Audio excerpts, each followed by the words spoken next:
Putin, sees this particular conflict as an existential conflict for Russia.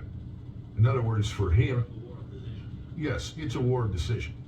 This is on his border. And he had been talking for 20 years about his concern with what was happening on his border in the West. Right.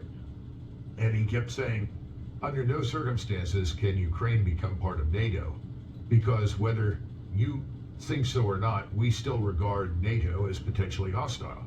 Remember, the Russians asked the question, we disassembled the Warsaw Pact, we left Eastern Europe, and we did so because you promised not to follow.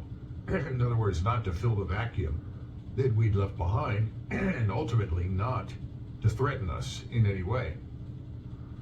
It was very obvious to him in the first part of the 21st century that Ukraine was being used as a potential battering ram against Russia, or what was left of Russia.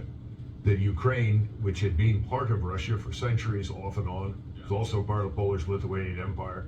It changed sides, borders, populations changed, but always it was very important what happened in Ukraine. It was the traditional route of invasion, and there was always fertile ground in Ukraine for anti-Russian sentiment, particularly in Western Ukraine.